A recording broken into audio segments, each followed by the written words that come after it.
तर खमंग मराठी रेसिपीमध्ये आपले स्वागत आहे। तर आज आपण मेथी वडा अशा प्रकारे बनवणार आहे। तर मेथी वडा किंवा मेथीची भाजी ही अगदी पारंपरिक आहे। तर हा वडा ही पारंपरिक मराठी पदार्थ आहे जो ताज्या मेथीच्या पानांसह बेसन आणि तांदळाच्या पिठाचा वापर न करता तळून तयार केला जातो। तर हा वडा अगदी खमंग कुरकुरीत आणि हलकासा तिखट चव असलेला हा मेथीचा वडा असतो। हा नाश्ता किंवा जेवणाच्या वेळेस अगदी साइड डिश म्हणूनही खाल्ला जातो। तर अशा प्रकारे हा मेथी वडा आज आपण बनवणार आहे। तर मी मेथीचा थोडा जास्त वापर करणार आहे। मी 2.5 वाटी मेथी घातली तर तुम्ही 2 वाटी मेथी घाला। मला जास्त मेथी आवडते म्हणून मी जास्त मेथीचा वापर केलेला आहे। तुम्ही अगदी कमी मेथीचा वापर केला तरीही चालेल। तर ही मेथी मी स्वच्छ अशी धुवून घेतलेली आहे मेथीचे वडे बनवण्यासाठी, आणि ही मी पाणी निथळण्यासाठी ठेवून घेतली होती। आणि त्याच्याबरोबरच ही कोथिंबीरही मी स्वच्छ अशी धुवून घेतलेली आहे आणि तीही पाणी निथळण्यासाठी ठेवलेली आहे। तर आपल्या मेथीतलं छान असं पाणी निथळलेलं आहे। तर ही मेथी मी एकदम बारीक अशी कट करून घेणार आहे। तर ही मेथी मी कट करून घेताना दाखवते तुम्हाला। तर ही मेथी आपल्याला अगदी बारीक अशी कट करून घ्यायची आहे। मेथी आणि जी कोथिंबीर धुवून घेतलेली आहे तीही आपल्याला अगदी बारीक अशी कट करून घ्यायची आहे। तर या पद्धतीने मी सर्व मेथी आणि कोथिंबीर कट करून घेते। तर आता आपण कोथिंबीर आणि मेथी अशी बारीक चिरून घेतलेली आहे। साधारणतः 2.5 वाट्या मेथी घेतलेली आहे आणि थोडीशी कोथिंबीर घेतलेली आहे। तर कोथिंबीरीमुळे काय होतं, आपल्या वड्यांना खूप छान अशी चव येते, म्हणून आपण त्याच्यामध्ये कोथिंबीरीचा वापर करायचा आहे। त्याच्यासाठी मी इथे साहित्य घेतलेलं आहे। 2 हिरव्या मिरच्या घेतलेल्या आहेत तोडून, अर्धा चमचा बडीशोप घेतलेली आहे, 3 लसणाच्या पाकळ्या घेतलेल्या आहेत, 1 इंच आलं बारीक तुकडे करून घेतलेलं आहे, अर्धा चमचा जिरं घेतलेलं आहे। तर हे मिक्सरला जाडसर असं वाटून घेते। तर आता आपण 2.5 वाटी मेथीसाठी इथे 1 वाटी बारीक रवा घेतलेला आहे। तुमच्याकडे बारीक रवा नसेल तर तुम्ही जो जाड रवा असतो तो मिक्सरला 2 ते 3 वेळा फिरवून घेतला तरी चालेल। तर मी आता हा रवा बाउलमध्ये टाकून घेते स्टीलच्या। तर आता आपण इथं 1 वाटी रवा घेतलेला आहे। आपण जे जाडसर वाटून घेतलेलं आहे हिरवी मिरची जिरं ते आता मी इथे टाकून घेते याच्यामध्ये। तर आता आपलं वाटण टाकलेलं आहे आपण। आता आपण त्याच्यामध्ये थोडंसं ताकाचा वापर करणार आहोत। तुम्ही दही वापरलं तरी चालेल, कारण मेथी ही जरा कडवट असते, त्याच्यामुळं ताक हे मेथीचा कडवटपणा शोषून घेते, त्याच्यामुळं आपण इथे ताकाचा थोडा वापर करणार आहे। अर्धी वाटी ताक मी इथे घालून घेतलेला आहे। आता आपण चवीप्रमाणे थोडंसं लाल तिखटाचा वापर करणार आहे। तुम्ही त्याच्यामध्ये चिली फ्लेक्स घातलं तरी चालेल, परंतु मी इथे थोडंसं लाल तिखट घातलेलं आहे। आता आपण त्याच्यामध्ये चवीप्रमाणे मीठ घालून घेऊया।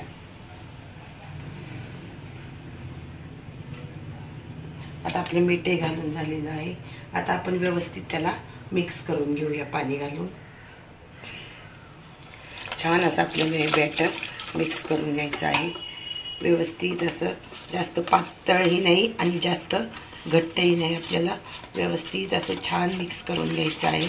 तर याच्यामध्ये बिलकुल गाठी राहता कामा नये, आपल्याला एकदम व्यवस्थित असं आपल्याला फेटून घ्यायचं आहे। जर त्याची गाठ राहिली तर आपला व्यवस्थित असा रवा शिजणार नाही।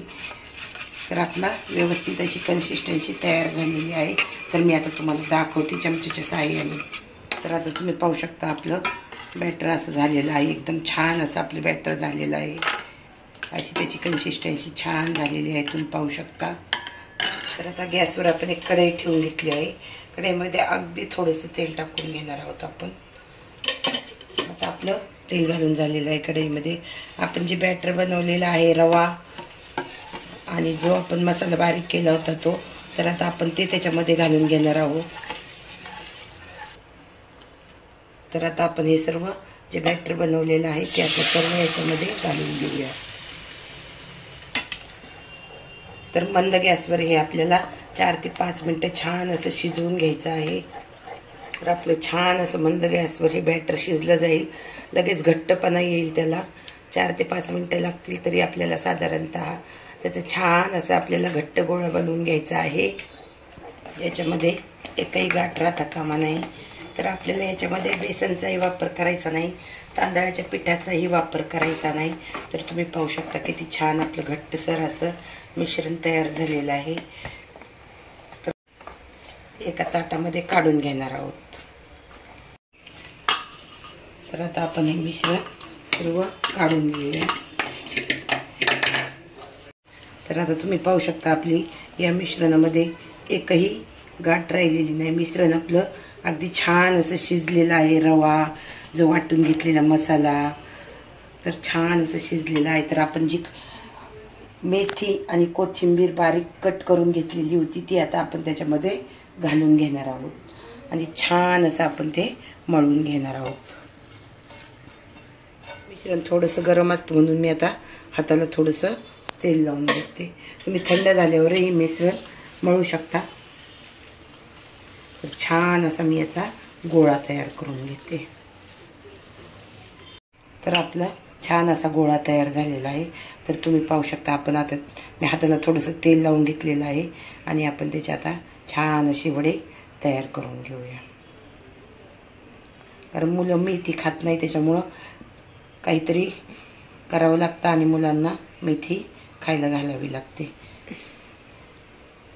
तर आपला छान असा गोळा तयार झालेला आहे तुम्ही पाहू शकता.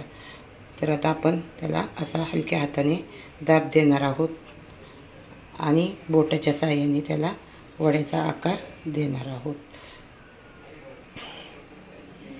आता तुम्ही पाहू शकता किती छान असा आपला वड्याला आकार आलेला आहे.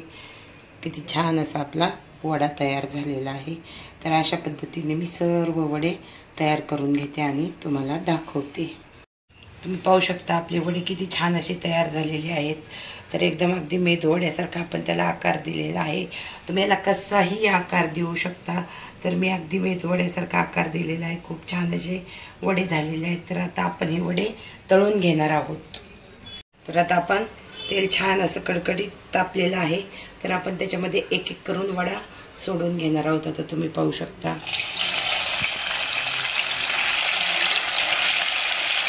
तर कडकडीत तेलामध्ये आपण वडा तळून घ्यायचा आहे.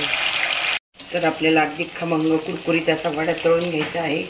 तर मेथीमध्ये काय होतं, फायबरचं प्रमाण खूप असतं. मुलं काय मेथी खात नाही त्याच्यामुळं काय होतं, आपल्याला कशातून तरी मेथी त्यांच्या पोटात गेली पाहिजे हे आपल्याला हे करायचं आहे. तर आता मी पलटून घेते आपला वडा. छान असा वडा आपल्याला कुरकुरीत तळायचा आहे. तर आता मी हा वडा पलटवून घेतलेला आहे. तर आता हा वडा आपल्याला छान असा कुरकुरीत होऊ द्यायचा आहे. तर मेथी काय होतं, मेथी मधुमेह असणाऱ्यांसाठी मेथी खूप फायदेशीर असते. त्याच्यामुळे मधुमेह असणाऱ्यांनी तर मेथी कशाही प्रकारे वड्यातून खाल्ली पाहिजे, मेथीची भाजी करून खाल्ली पाहिजे किंवा कशातूनही मेथी त्यांच्या पोटामध्ये गेली पाहिजे. तर या वड्यांचा कलरही छान आलेला आहे. आता हे वडे मी काढून घेते. तुम्ही पाहू शकता हे वडे आता आपण काढून घेऊ. तर आता हे वडे मी एका चाळणीमध्ये काढून घेते. अगदी कुरकुरीत हे वडे आपल्याला झालेले आहेत. तर अशा प्रकारे मी आता सर्व वडे तळून घेते.